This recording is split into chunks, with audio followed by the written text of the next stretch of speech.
As you can imagine, the decision to cancel South by Southwest was not an easy one. Here to talk about the unprecedented move is Austin Mayor Steve Adler. Thank you so much for being here. Rebecca, thank you. So you're weighing public health versus the economic impact. What were the determining factors that went into canceling South by Southwest? Well, really, the equation was really one-sided. What did we need to do to keep the people who live here and might visit safe? It really was public safety that drove this. I mean, we needed to make sure we were making a data-based, evidence-rich decision.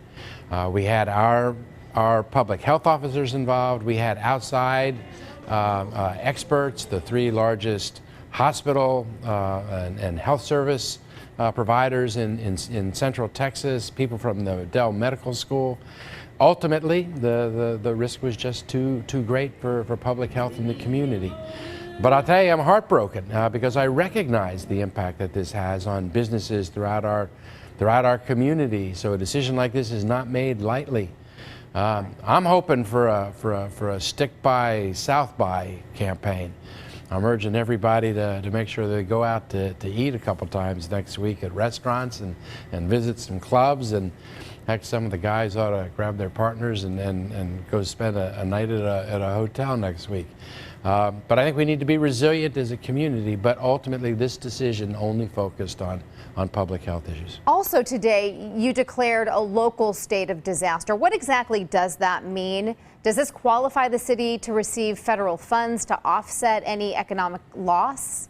Well, we did declare a local disaster.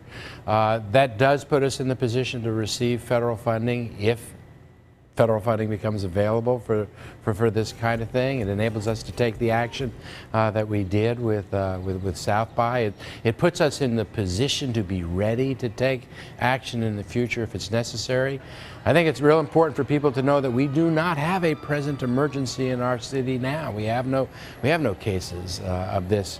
It's not being passed person to person in our city right now. But it's kind of like, you know, there's a hurricane in the Gulf, and we can see the storm clouds forming. Now's the time for us to get ready and get prepared in case, as it looks like, that this storm is headed our way. We sure hope it's not, but we have to be prepared. So let's talk more about the financial impact. Last year, South by is credited with bringing in almost $360 million to the Austin economy. It's safe to say that number would have been higher this year. How do we make that up? Well, you know, I'm not sure we ever make up this year's loss. I think that having people go out and really visit restaurants next week, we're still going to have visitors that come into our city, and that was taken into account in the risk assessment. But I have no doubt that this event will come back. I know that the organizers are looking to see if they should postpone it, whether they should bring it back earlier than a year from now, and they'll consider all those things, whether they can do some virtual South by moments. They're figuring that part out.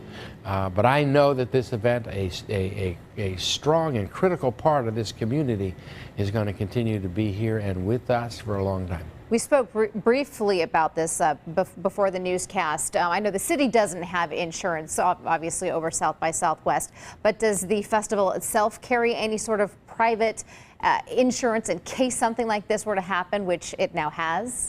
You know, while South by is really important to our community, it is not a city event.